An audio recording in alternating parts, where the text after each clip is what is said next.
할렐루야. 옆 사람과 인사합시다. 임마누엘.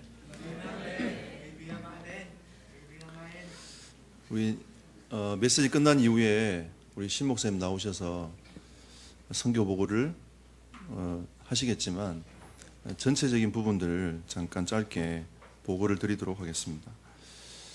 하나님이 어느 날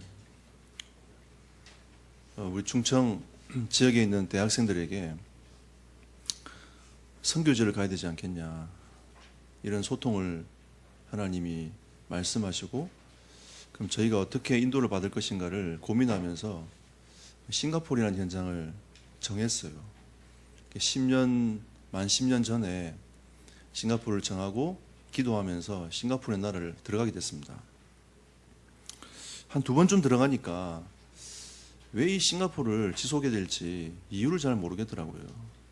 그냥 우리가 가서 선교하고 전 세계 2만 대가 살려야 되니까 대학을 향하여 하나님의 뜻과 계획을 가지고 들어가긴 했지만, 어떻게 이 현장을 지속해야 될지, 어떤 마음을 가지고 이 사역을 지속해야 될지 잘 모르겠더라고요.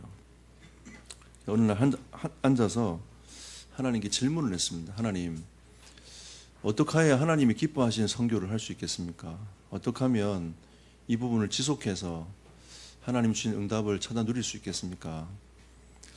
계속 기도하고 있는데 하나님이 제 마음에, 네가 싱가포르 현장을 제대로 본 적이 있냐? 싱가포르를 향한 하나님의 마음을 담은 적이 있냐? 하나님의 성령이 제게 말씀하시더라고요. 그 이후부터 예비 캠프를 가기 시작했습니다.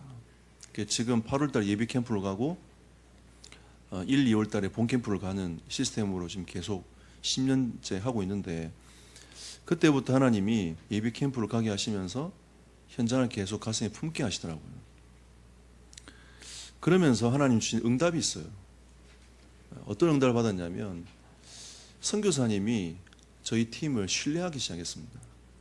어떤 팀은 한번 왔다 그냥 가고, 그냥 좋은 그냥 모습을 남기기 위해서 우리 이렇게 응답 받았어요라고 그냥 페스티벌적으로 이렇게 하고 그냥 가버리는 팀이 많은데, 이 팀은 그래도 끝까지 지속을 계속 하니까 선교사님 어느 날 저를 부르시더니 이런 말씀을 하시더라고요. 김 목사, 내가 숨겨놓은 현장에 있는데 같이 가지 않을래?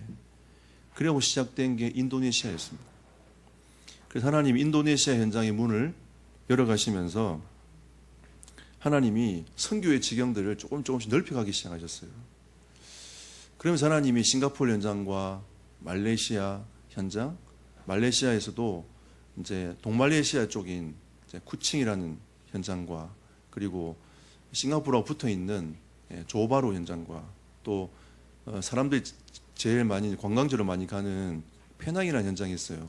페낭 현장과 하나님이 그 현장들을 보게 하셨습니다. 그리고 인도네시아를 그 DCM UPT 찬양팀과 함께 밟기 시작했는데, 인도네시아도 제가 적어보니까 제법 많이 갔어요. 일단 수도가 자카르타니까 자카르타를 무조건 들어가야 됩니다. 자카르타 현장을 중심으로 해가지고, 여러분 이번에 이제 그 올림픽 아시안 게임 일어났던 팔렘방 지역도 지난번에 저희가 갔다 왔고요. 그다음 이번에 간 본티아낙 지역도 들어가게 됐고요. 또 기독교의, 인도네시아를 복음화하기 위한 기독교의 심장 마나도라는 현장과, 마나도 안에 보면 토모온이라는 지역이 있습니다. 시골 현장인데 거기는 90%가 예수를 믿어요. 여러분, 단일 민족으로 가장 무슬림이 많은 민족이 인도네시아인데 토모온이라는 지역은 90%가 예수를 믿습니다. 몇백 미터 안에 교회가 계속 서 있어요. 참 희한한 광경을 보게 됩니다. 어느 지역 가보면 무슬림 사원밖에 안 보이는데 어느 지역 가보면 또 교회만 보여요. 그 다음에 수라바이 현장도 가보고요. 수라바이 안에 말랑이라는 현장도 가보고요. 하나님이 여러 땅을 밟게 하시면서 주신 응답이 있습니다. 하나님이 신학교의 문을 열어주셔가지고 이제는 이 방송을 이제 열어갈 수 있는 방송 시스템을 가지고 이 복음을 증가할 수 있는 하나님 신학교의 문도 열어주셨고요. 또 그리고 신학생 가족 삼기 운동을 하면서 그 신학생 가족 삼기 하고 있는 우리 신학생들이 이번에 합숙훈련을 10월 달에 받기로 결정이 됐습니다. 그리고 그 신학생 가족 삼기 운동하는 그 신학생들을 통해서 무교회 지역, 교회가 없는 섬, 교회가 없는 지역으로 이제는 파송할 시간표를 하나님 주셨습니다. 자, 아마 곧 이제 내년 정도 안에는 파송이 되지 않을까. 그래서 무교회 지역으로 파고 들어가게 되면 사실은 생명을 걸어놓고 들어가야 돼요. 생명을 걸고 들어가야 되기 때문에 무교회 지역을 두고 파고 들어가는 우리 신학생들이 이제 일어나기 시작했습니다. 그 신학생들이 응답을 받아가지고 교회가 세워지면 또 그 중심으로 이제 우리 정재 선교사님이 순회 사역하면서 계속 선교와 전도 운동을 앞으로 시작하게 될 겁니다. 그러면 인도네시아에 가시적으로 하나님이 어떻게 인도네시아를 복음화해 나갈 것인가에 대한 그림들이 더 구체적으로 저는 그려질 거라고 생각됩니다. 그리고 수라바야 방송국을 통해 가지고 지금 계속 복음 메시지가 그 주변 나라로 퍼져들어가고 있습니다. 계속. 지난번에 저희가 수라바에 그 샤키나 방송국 가가지고 저희 팀이 녹음도 하고 방송할 수 있도록 RUTC 방송국이랑 조인도 시키고 이런 역할들을 하나님이 감당하게 하셨습니다. 그리고 이번에 마나도라는 지역에서 내년에 아마 대회를 하게 될 것 같아요.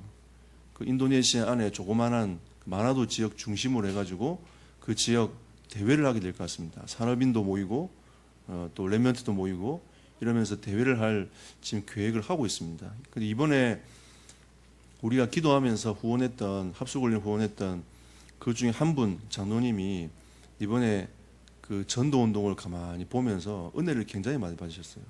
그리고 그 대회도 참여하면서 은혜 많이 받으시고 이 응답과 이 축복이 인도네시아에서도 일어나야 되겠다라고 하시면서 그 장로님 살고 계신 지역에서 깃발을 드셨어요, 이분이. 그래서 이 운동을 해야 되겠구나 이런 마음을 가지고 시작하게 되었습니다. 전체적인 그림은 하나님이 이렇게 응답을 열어가고 계시고 또 하나님이 응답을 지금도 진행하면서 쭉 이어가고 계십니다. 그래서 여러분들이 동남아 현장을 두고 여러분 기도해 주시고 혹시 여러분 참여할 수 있는 분들은 참여해가지고 현장을 직접 보는 게 훨씬 더 나아요. 이렇게 말을 들으면 아 그렇구나 고개를 끄덕끄덕 하는데 또 지나가면 잃어버리거든요. 기회가 되면 인도네시아 현장으로 다시 여러분 가시면 좋겠고요. 만약에 내년에 마나도 지역이 열리면 비행기만 열 몇 시간을 타야 됩니다. 여기서 이제 싱가포르로 가서 이제 트랜스퍼 해가지고 갈아타고 가야 되기 때문에 또 인도네시아가 굉장히 긴 나라예요. 여기에서 우리가 자카르타 가는 거리가 5,000km 되거든요. 여기서 자카르타 가는 거리가 인도네시아의 나라의 길이에요. 굉장히 길지 않습니까? 그래서 굉장히 긴 나라이기 때문에 또 큰 나라이기 때문에 여러분들이 함께 현장도 좀 보시고 마음 담고 기도하는 그런 시간표가 되면 좋겠습니다. 자, 오늘 마태복음 12장 1절에서 8절 말씀은 자, 이 말씀을 묵상하면서 여러분과 제가 신앙생활 하면서 참 많은 논쟁을 하고 삽니다. 이게 맞니 저게 맞니 라고 참 많은 논쟁을 하고 살아가는데 지금 이 시대도 논쟁을 할 수밖에 없는 시대였어요. 바리새인들이 예수님의 모습을 보면서 논쟁거리를 계속 던지는 겁니다. 너는 왜 안식일에 너희 제자들이 그 밀 먹는 주워 먹는 그거를 왜 보고만 있냐라는 거죠. 예수님이 답답하니까 얘기를 하는 겁니다. 너희가 다윗의 병사들과 함께 성전에 들어가서 진설병을 먹은 것을 너희가 알지 못하느냐. 제사장들이 성전 안에서 안식일을 범하여도 그는 범하지 않는 거라는 것을 너희가 알지 못하느냐. 율법을 가지고 얘기를 하신단 말이죠. 저는 오늘 이 말씀을 묵상해 보면서 그래 그리스도가 중심이 되는 신앙이 돼야 되지 않겠냐. 그리스도의 관점으로 그리스도를 바라보지 못하면 우린 끊임없이 신앙생활이 논쟁거리가 돼요. 이게 맞니 저게 맞니. 여러분과 제가 진짜 그리스도가 정확하게 바라봐지면 논쟁거리가 사라집니다. 오늘 이 본 말씀도 마찬가지입니다. 이 논쟁거리는 그리스도의 오심을 바리새인들이 보지를 못했던 거죠. 그냥 하나의 선생으로만 치부해버린 겁니다. 그냥 위대한 선생으로만 생각했는 거지 그분이 바로 그리스도라는 사실을 몰랐던 거죠. 성도 여러분, 우리가 이 그리스도를 바라보지 못하고 논쟁을 계속하고 있으면 우리는 전도와 선교를 놓쳐버립니다. 여러분과 제가 논쟁하지 말고 그리스도를 통하여 은혜 입고 그리스도께 집중하여서 전도와 선교에 우리 마음과 중심을 담아내는 성도들이 되기를 축복합니다. 자, 첫 번째로 우리는 그리스도를 정확히 본 눈이 열려야 돼요. 구약의 율법과 제사는 여러분 어떤 것입니까? 로마서 3장 19절 20절에 보니까 인간은 하나님의 심판 아래에 있다고 말씀하고 있습니다. 여러분과 저는 하나님의 심판 아래에 있는 존재인 거예요. 왜? 죄인이기 때문이죠. 죄 때문인 겁니다. 근데 왜 하나 율법을 주셨냐? 그 율법으로 너희가 죄인이야 라는 것을 하나님이 깨닫게 하기 위한 겁니다. 율법에 묶이란 게 아니에요, 여러분. 율법을 통해서 우리가 죄인임을 깨닫는 겁니다. 나는 정말 죄인이구나. 나는 하나님과 영적인 관계가 단절되어 있구나. 하나님을 만날 수 없는 인생이구나 라는 것을 깨달으라는 거죠. 그래서 그 죄 문제를 해결하고 하나님과의 관계를 회복하는 것이 제사입니다, 여러분. 하나님이 제사를 주신 것은 그 죄 문제를 해결하고 하나님과의 관계를 회복하도록 하나님이 그 길을 열어주시는 게 제사인 거예요, 여러분. 그 율법의 역할이 무엇입니까? 갈라디아 3장 23절 24절에 보니까 그리스도가 믿음이 오기 전에, 그러니까 그리스도가 오기 전에 율법 아래 매인바 되었다. 우리의 상태인 거죠. 그리스도가 오기 전에는 우리가 율법 아래 매인바 되는 거예요. 그 율법 안에 살아가야 되는 겁니다. 근데 율법은 무엇입니까? 율법은 우리를 그리스도께로 인도하는 겁니다. 율법의 목적은, 역할은 그리스도께로 인도하기 위해서예요.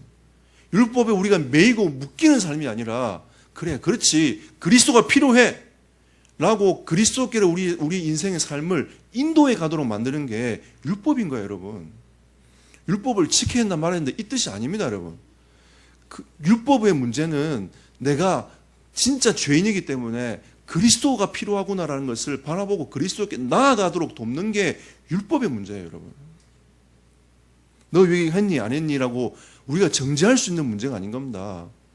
그냥 그리스도를 바라보지 못하니까 바리새인들이 자꾸 정죄를 하는 겁니다. 판단하는 거죠. 비판하는 겁니다. 너는 왜 그렇게 사니? 너는 왜 그렇게 사니? 너는 기독교인으로서 왜 그렇게밖에 못 사니라고 우리는 그게 자꾸 초점을 맞추는 거죠. 율법은 우리를 그리스도께로 인도합니다. 왜? 우리는 믿음이 아니고는 살 수 없다는 것을 깨닫게 하는 거죠. 그래서 그 뒤에 뭐라고 되어 있습니까? 믿음으로 의롭다함을 얻게 하려고. 오직 십자가의 은혜가 아니면 안 되는 삶을 우리는 고백하고 살아가는 겁니다. 여러분, 죄가 무엇입니까? 창세기 3장 문제입니다. 그게 죄입니다, 여러분. 하나님의 언약에서 빗나간 게 죄입니다, 여러분. 하나님의 말씀에서 빗나간 게 죄라니까요. 우리는 자꾸 윤리적인 죄 앞에서 우리 자신을 자꾸 판단하고 자기는 죽여버려요. 여러분, 진짜 성경에서 말하는 죄는 하나님의 언약에서 벗어난 게 죄예요. 여러분, 불신앙 그게 죄라니까요. 하나님이 이렇게 그리스도를 통해서 모든 문제 끝냈다라고 말씀하시는데 그걸 믿지 않는 그게 죄입니다, 여러분. 그래서 율법은 우리를 그리스도께 인도해 가고 믿음으로 말미암아 의롭게 되어지는 그 은혜를 얻게 하기 위해서 하나님이 우리에게 그 율법을 허락하신 겁니다.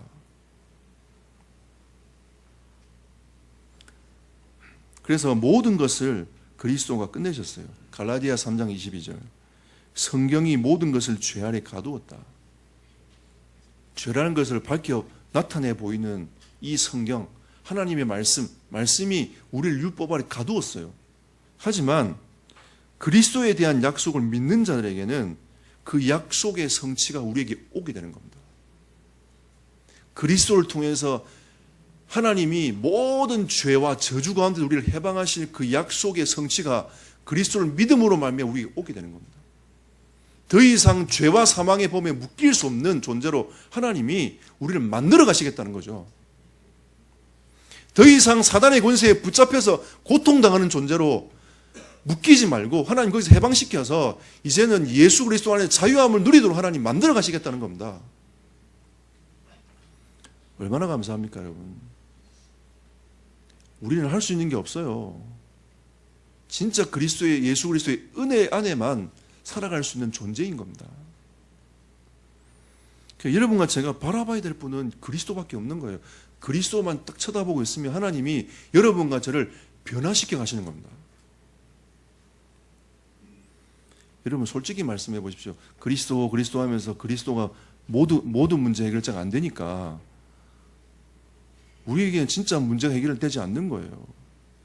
진짜 그리스도를 그리스도답게 바라보고 모든 문제를 주님께 딱 맡겨버리면 주님께서 나의 인생의 문제를 치유해 가시는 겁니다.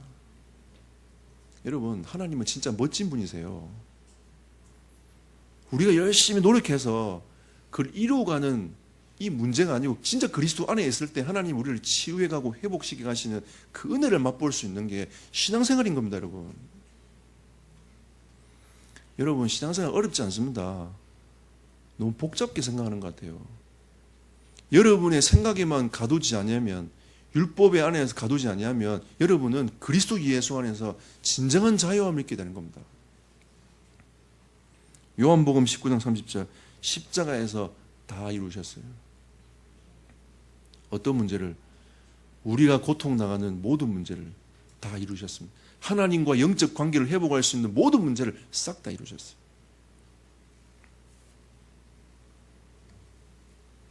아까 우리 장로님도 기도하셨습니다. 우리 각인과 뿌리와 체질이 잘 안 바뀐다고. 그렇습니다. 우리는 잘 안 바뀌지만 우리의 신분은 변화되어 있어요. 예수를 그리스도로 영접한 모든 사람들은 신분 자체가 변화되어 있어요. 하나님의 자녀. 우리는 하나님의 자녀로 살아가지만 아직도 나의 각인과 뿌리와 체질이 예전에 그리스도를 믿기 전에 모습하고 비슷해 보이는 거죠. 사람들이 막 욕을 합니다. 이 예수 믿으면서 왜 그 모양이냐면서. 여러분, 진짜 그리스도와 함께하지 아니하면 그것부터 심해져 가요. 날로 후패해져 가는 겁니다. 그런데 우리는 그리스도 예수 안에서 날로 새롭게 되어져 가는 인생을 맛보게 되는 거죠. 근데 우리 과정을 그 사람들은 알지 못하지 않습니까? 우리 과정을 그 사람들은 알지 못해요. 지금의 모습, 예전보다 많이 변화있는 나의 모습을 보지 않고요. 지금의 나의 모습을 보는 겁니다. 하지만 거기에 여러분 낙심하지 마세요. 하나님은 여러분을 바꾸어 가실 겁니다. 저는 하나님을 믿습니다. 왜? 저를 바꾸셨기 때문이죠. 나라는 사람을 하나님이 바꾸셨어요. 지금도 바꾸고 가고 계십니다. 언제까지 바꾸고 갈 거냐? 제가 죽을 때까지 바꾸고 가실 거예요. 언제 완성되냐? 내가 죽고 나면 하나님이 저를 완전히 완성시켜서 하나님의 나라를 데리고 가는 겁니다. 그래서 우리는 죽을 때까지 영적 싸움하면서 가는 거예요. 나그네의 삶을 살아가는 겁니다. 인생을 사는 겁니다. 여러분, 잘 안 되냐? 이거는 죽을 때까지 해야 돼요. 그 고백은. 나는 왜 잘 안 되지? 이 고백은 죽을 때까지 하고 가야 돼요, 여러분. 여러분, 언제 완전함을 생각하고 신앙생활 하십니까? 아닙니다. 우리는 완전할 수 없어요. 우리는 하나님이 아니기 때문입니다. 우리 인생이기 때문에 후회를 하고 살아요. 하나님은 인생이 아니시니 후회가 없고, 그 말은 우리는 인생이기 때문에 후회가 있다는 거죠. 우리는 후회를 하고 살아갑니다. 내가 왜 그랬을까? 라고 생각하고 사는 거죠. 그건 당연한 것이다, 여러분. 당연한 거지만 여러분이 거기에 초점을 맞추는 게 아니라 그리스도께 초점을 맞춰야 돼요. 여러분과 지금 함께하고 계신 그 그리스도께 초점을 맞춰야 하나님이 여러분 인생을 변화시켜 가시는 겁니다. 때로는 사람들이 여러분을 손가락질해도 괜찮습니다, 여러분. 하나님이 여러분 인생을 바꾸고 가실 거예요. 나중엔 여러분을 통해서 하나님이 영광을 받으실 겁니다. 우리의 렘넌트를 통해서 하나님이 영광을 받으실 거예요. 그러니까 여러분, 우리에게는 문제가 있는 것처럼 보이지만 문제가 없어요. 왜? 그리스도 안에 있기 때문입니다. 우리는 과정 속에 살아가고 있기 때문에 우리가 공동체된 우리가 그 과정 속에 살아가는 성도를 바라보면서 응원해주고 기도해줘야 돼요. 정죄하는 것이 아니라 응원해주고 기도해줘야 되는 것이 우리의 할 일인 겁니다. 왜? 하나님은 저 사람, 저분도 만들어 가실 거기 때문에. 제가 목회가 제일 힘든 게 기다림이라고 말씀드렸지 않습니까? 저는 하나님을 믿고 있지만 하나님의 역사를 통하여 그 사람이 변화될 때까지는 기다림이 필요한 거예요. 예수 믿으면 모든 것이 여러분의 생각대로 착착착 맞춰져가지고 응답되는 게 그게 신앙생활이 아닙니다, 여러분. 하나님은 여러분을 부르실 때에 여러분을 통해 사시고자 하나님 계획이 딱 준비되어 있어요. 근데 그걸 잘 못 보면 하나님이 여러분을 계속 그걸 볼 수 있도록 만들어 가시는 거죠. 근데 사람들이 보기에는 너는 왜 응답을 받지 못하냐라고 우리는 생각할 수도 있습니다. 다른 사람들이. 그렇지 않습니다, 여러분. 하나님이 그 응답을 받게 하기 위해서 하나의 과정으로 계속 끌고 가시는 거죠. 그래서 여러분들은 판단하면 안 돼요. 하나님은 만들어 가실 거기 때문에. 때로는 속이 상해서 여러분이 얘기할 수는 있지만 여러분은 판단하면 안 돼요. 여러분이 그게 가슴이 아플 수 있지만 사람을 미워해서는 안 됩니다. 그게 사단의 통로가 돼요. 그래서 두 번째로 우리는 그리스도 중심으로 살아야 됩니다. 오늘 예수님 8절에 뭐라 하십니까? 인자는 안식일의 주인이니라. 여러분, 안식교가 말하는 안식일 날 우리 예배를 해야 됩니까? 여러분 질문해 보십시오. 지금 사람들이 크리스마스 때문에 굉장히 논란을 많이 가지고 있어요. 수많은 이단들이 크리스마스가 12월 25일이 예수님의 탄생일이 아니라고 얘기합니다. 그럴 수 있어요. 태양력에 의해서 그때가 우상을 숭배하던 그 태양을 섬기는 그 날이기도 합니다. 근데 여러분, 진짜 우리가 그리스도를 바라보면 거기에 대한 고민이 사라져요. 예수님은 안식 후 첫날 제자들을 만나셨습니다. 그리고 하나님 말씀하셨어요. 여러분, 안식일의 주인이 누군지를 모르면 안식일이 언제인지를 자꾸 그 고민하면서 금요일 밤부터 토요일까지 안식일을 지켜야 된다고, 그 율법이라고 사람들 그렇게 묶여버립니다. 안식일의 주인 누구십니까? 그리스도십니다. 그리스도께서 죽음에 묶였다가 3일 만에 부활하셨어요. 그게 안식 후 첫날입니다. 그때의 제자들을 만나셔가지고 그 제자들과 함께 하셨어요. 기독교는 그날을 주일로 삼고 안식일로 삼고 예배하고 있습니다. 누가 주인데요? 그리스도가 주인 돼야 돼요. 기독교는 십자가와 부활의 신앙입니다. 십자가에서 우리의 모든 죄를 사하신 그 그리스도 앞에 그 그리스도를 바라보며 부활의 신앙을 가지고 예배하는 자입니다. 그래서 요한복음 4장 24절에 하나님은 영이시니 예배하는 자가 영과 진리로 예배할지니라. 무슨 말입니까, 여러분? 성령을 받은 사람이 그리스도 이름 붙잡고 예배할지니라. 여러분, 생명 얻은 자가 그리스도 이름으로 나아가는 게 예배입니다, 여러분. 그 예배는 우리만 할 수 있는 거, 하나님 앞에 할 수 있는 거예요. 생명 얻은 자가 그리스도 이름 붙잡고 하나님께 영광을 돌리는 겁니다. 그러니까 우리는 예배가 당연하게 돼야 돼요. 해야 되니 말아야 되니 문제가 아닙니다, 여러분. 그냥 자꾸 논쟁거리가 되는 거예요. 우리가 그리스도를 바라보게 되면 예배를 해야 되냐 말아야 되냐 그 의미가 아닌 거죠. 우리는 하나님을 향한 예배, 그리스도 중심으로 예배하며 사는 겁니다. 그래서 로마서 12장 1절 2절 우리의 인생 자체가 거룩한 산제물로 드려지는 거죠. 예배자. 우리의 모든 삶 자체가 여러분 예배자로 사는 겁니다. 할렐루야. 예배자로 사는 거예요. 우리가 드릴 영적 예배니라. 여러분의 삶 속에서 하나님께 찬송하고 영광을 돌리고 우리는 전도자의 걸음을 걸어가고 선교사의 걸음을 걸어가는 이 걸음이 예배인 겁니다. 예배. 여러분, 우리가 전도해야 되니 선교해야 되니 해야 되니라고 그 플레임에 빠져버리면, 그 논쟁거리가 되어버리면 안 돼요, 여러분. 그리스도를 정확하게 바라보면 이 천국 복음은 땅까지 전파되어야 되는 게 맞는 겁니다. 그래서 우리는 자꾸 논쟁거리가 딱 붙잡히고, 그 논쟁거리에 붙잡혀버리면 우리는 전도와 선교라는 가장 중요한 그리스도의 그 본질을 놓쳐버리게 된다는 거죠. 그래서 하나님 우리에게 하나님의 뜻을 분별해라. 진짜 하나님 우리에게 원하시는 게 무엇인지 분별하라는 겁니다. 여러분, 안식일의 주인 되신 그리스도를 바라보는 은혜의 길을 축복합니다. 여러분이 예배하러 나와주는 게 아니에요. 여러분, 하나님께 예배하러 나와주는 게 아닙니다. 우리는 예배하러 가는 겁니다. 당연히, 마땅히 하나님께 영광을 돌리는 거죠. 그 예배 속에 주시는 하나님의 임재하심과 그 은혜와 그 말씀으로 인하여 우리는 살아가는 인생이 되어버렸어요, 이제. 그게 우리의 삶인 겁니다. 마땅한 삶인 거죠. 밥을 먹어야 되니 말아야 되니부터 하기 시작하면 병든 사람입니다. 밥은 당연히 먹어야 되죠. 밥이 먹기 싫어지면 병든 사람인 거예요. 여러분, 진짜 피곤하면 입맛을 잃잖아요.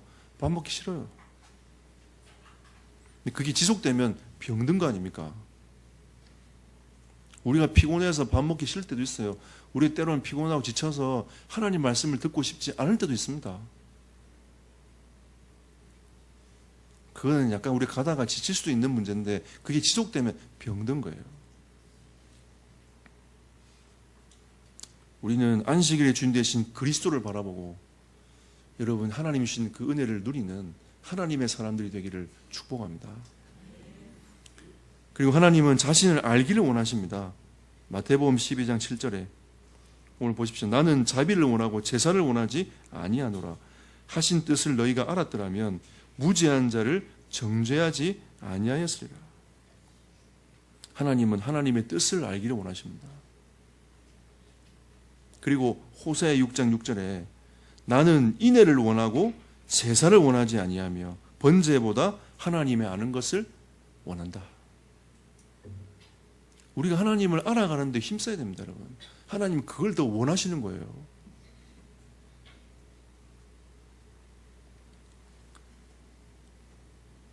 하나님은 또 우리에게 참 안식을 누리기를 원하시는 겁니다. 오늘 3절에서 5절 말씀 보십시오. 예수께서 이르시되 다윗이 자기와 그 함께한 자들이 시장할 때에 한 일을 잃지 못하였느냐. 그가 하나님의 전에 들어가서 제사장 외에는 자기나 그 함께한 자들이 먹어서는 안 되는 진설병을 먹지 아니하였느냐. 먹으면 안 돼요. 근데 먹었어요. 근데 또 안식일에 제사장들이 성전 안에서 안식을 범하여도 죄가 없음을 너희가 율법에서 읽지 못하였느냐. 우리 여기에 초점을 그 행위에 초점을 맞춰버리면 상당히 논쟁거리가 됩니다. 근데 하나님은 여기에서 우리에게 말씀하시고자 하는 게 있어요. 그리스도 안에 있는 것이 참 안식이라. 성전 안에서 행하는 것들은 하나님께 용서가 되는 거예요. 우리의 삶 자체가 그리스도 예수 안에 있으면 참 안식이 있다는 것을 하나님이 우리에게 말씀하시는 겁니다. 우리가 예수 그리스도 안에 있어야 참 안식이 있는 거예요, 여러분. 그래서 마태복음 11장에 예수님 뭐라고 말했어요? 수고하고 무거운 짐진 자 다 내게로 오라. 내가 너를 쉬게 할게. 내가 너에게 주는 것은 쉽고 가볍다. 이 멍에를 지고 같이 가자. 내가 너와 함께 할 테니까 같이 가자. 너희가 내 안에 있어라. 라고 주님이 말씀하고 계신 거 아닙니까? 그리고 6절에서 8절 내가 너에게 이르노니 성전보다 더 큰 이가 여기 있느니라. 나는 자비를 원하고 제사를 원하지 아니하노라. 하신 뜻을 너희가 알았더라면 무죄한 자를 정죄하지 아니하였으라. 인자는 안식일의 주인이니라 하시니라. 안식의 주체인 그리스도의 우리는 자녀이며 제자라는 것을 하나님 인식시켜 주시는 겁니다. 나는 안식의 주체인데 지금 너와 나와 함께하고 있지 않냐. 너는 나의 자녀이고 너는 나의 제자니라. 여러분, 그리스도 중심으로 살아가면 참 안식을 얻을 수 있습니다. 참 평안을 얻을 수 있습니다. 인생의 무게가 되지 않습니다. 하나님 주신 그 은혜를 가지고 살아가는 거죠. 제가 처음에 신학교 입학할 때 하나님 저는 못할 것 같아요. 저는 이거 아무리 생각해도 자신이 없어요. 저보다 훌륭한 사람 너무너무 많고 저는 입도 뻣뻣하고 모자라고 하나님 이거 할 수 없을 것 같아요 라고 했을 때 하나님이 제게 말씀을 주셨습니다.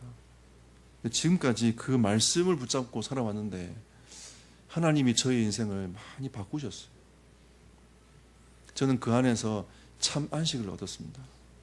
목회가 부담이 아니라 하나님의 은혜라는 사실을 알게 되었어요. 이것이 참 안식의 길이구나 라는 것을 알게 되었습니다. 이것보다 더 큰 축복이 어디 있습니까, 여러분? 그죠? 네, 이것보다 더 큰 축복이 어디 있어요? 여러분 인생을 살아가는데 내가 진짜 그리스도 안에 있는 게 참 안식이구나. 이걸 여러분이 깨닫고 누린다는 것이 이것보다 더 큰 축복이 어디 있습니까, 여러분? 여러분 자녀 문제 걱정할 필요 없습니다. 하나님이 세밀하게 간섭하시고 인도해 가실 거예요. 우리가 어디 안에 있으면 그리스도 예수 안에 있으면. 그래서 바울은 그리스도 예수 안에, 예수 안에, 그리스도 안에 끊임없이 계속 고백을 했습니다. 결론 맺겠습니다. 그래서 여러분과 제 인생에 갈등과 문제를 없애야 됩니다, 여러분. 고린도전서 15장 58절에 흔들리지 말라고 했습니다.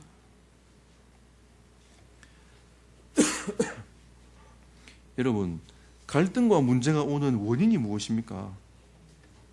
여러분 잘 보십시오. 영적인 문제입니다. 갈등과 문제가 계속 여러분에게 오는 것은 영적 문제예요.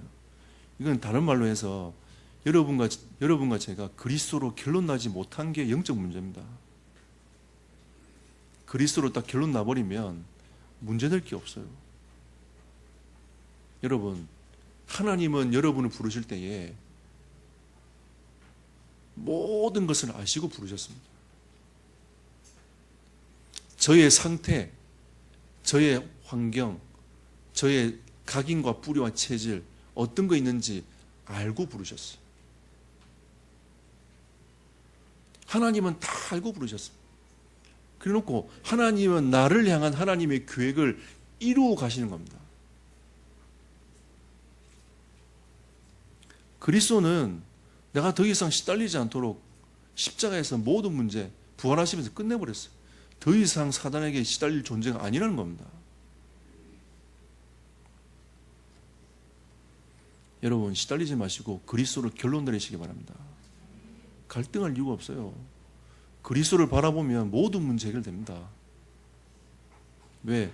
나의 영적 문제로 인해서 내가 고난의 길을 가고 있으면 그것도 감당하면 돼요. 왜 감당하면 되냐? 하나님이 허락하신 거니까. 하나님이 나를 통해서 하시고자 하는 계획이 있기 때문에 그 길을 가면 되는 겁니다. 그리스도 하고 가면 돼요. 그럼 하나님이 나중에 하나님의 계획을 이루어 가시는 겁니다. 하나님이 그리스도를 주신 것은 우리를 구원하시기 위해서입니다. 또 구원의 은혜를 누리게 하기 위해서인 거죠. 그럼 하나님이 여러분이 허락하신 그 길은 구원을 누리고 구원의 역사를 이루게 하기 위해서 하나님이 허락하신 겁니다. 그래서 여러분이 그리스도로 결론나면 돼요. 그리고 하나님의 말씀이 신뢰가 안 되면 갈등과 문제가 생깁니다. 여러분 제가 뭐라고 했죠? 하나님 우리에게 말씀하셨는데 그 말씀이 믿어지지 않고 그 말씀을 불순종하는 게 죄입니다, 여러분. 여러분 하나님 말씀이 임하면 아멘으로 받으셔야 돼요. 아멘. 아멘으로 받으셔야 됩니다. 여러분 지난주에 저는 선교지에서 예배드렸습니다. 저희 교회 강단을 라이브로 못 봤어요. 그리고 이제 이후에 제가 mp3 파일 다운받아가지고 들었습니다. 듣고 쭉 정리를 혼자 했어요. 하나님의 말씀 안에 모든 게 다 있습니다. 근데 저는 지난주 강단을 통해서 그래 성령의 실제 역사하시는데 우리는 그 성령의 실제 역사를 실제로 우리가 얼만큼 맛보고 살아가고 있냐? 여러분 얼만큼 그 성령의 역사와 그 실제를 실제로 여러분들이 맛보고 살아가고 있습니까? 진짜 하나님의 성령께 여러분을 의지하고 가면 하나님 그 성령께서 우리를 도와주시고 인도해 가실 거 아니겠습니까? 우리가 언약 안에 있으면 말씀 안에 계속 그걸 묵상하고 있으면 하나님이 여러분의 주변의 환경을 싹 정리하십니다. 여러분이 해결한 것보다 하나님께 딱 맡기면요 더 빨라요. 여러분 하나님은 완벽하게 정리하십니다. 우리는 이렇게 딱딱히 하면 되겠지라고 생각하지만 그건 여러분의 수준은 여러분 기준인 거죠. 하나님께 딱 맡겨버리면 하나님의 모든 걸 다 싹 다 정리해버린다니까요. 하나님께 맡긴다는 의미가 여러분 말씀 속에 들어가 버리면 돼요. 하나님 이번 주간 이 말씀 주셨으니 이 말씀 속에 내가 살아가겠습니다라고 들어가 버리면 하나님이 주변 환경을 싹 정리해 버립니다. 기가 막혀요. 여러분 저는 이걸 맛봤어요. 그래서 자꾸 말씀 속에 들어간 이유가 여기 있는 겁니다. 여러분 갈등과 문제를 없애는 은혜가 있기를 축복합니다. 대부분 사람들이 갈등과 문제가 오면 제일 먼저 결정하는 게 있어요. 교회를 안 와. 제일 먼저 교회를 쳐냅니다. 하나님께 예배하는 그걸 가장 먼저 딱 단절시켜버려요. 그게 누구의 전략입니까? 사단의 전략이에요. 그래서 우리는 예배하는 자가 되어야 됩니다. 예배자로 하나님께 나아가야 돼요. 고린도서 15장 58절은 부활하신 주님이 우리와 함께 하신다. 그래서 너희는 흔들리지 말라. 이렇게 말씀하고 계시는 거예요. 그래 놓고 뒤에 뭐라냐? 너희의 수고가 주 안에서 헛되지 않는다. 할렐루야. 예. 우리가 진짜 이 공동체를 위해서 밥하는 그 수고도 하나님이 헛되지 않음을 믿으시기 바랍니다. 예. 진짜 여러분, 예. 제가 예전도한테 반찬 좀 작게 하라고 계속 말씀을 드리는데도 작게 하지 않으시더라고요. 왜냐하면 그 수고 헛되지 않기 위해서 많이 하시는 것 같아요. 그래서 우리 공주의 맛집이 생명빛 교회 아닙니까? 일주일에 한 번씩 열리는 밥집. 네. 사실은 그 예배 끝나고 밥 먹는 건 성경적인 것 같아요.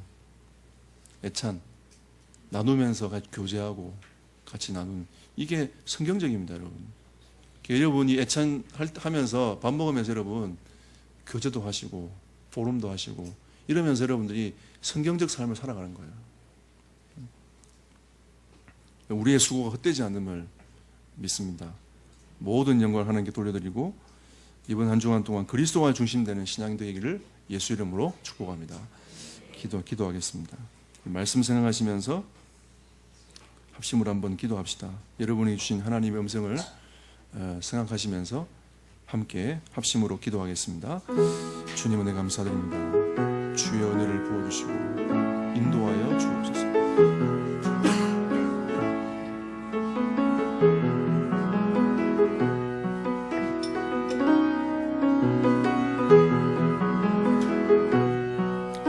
주님의 뜻과 계획에 성실하는 시간들을 역사하시며 인도하여 주옵소서.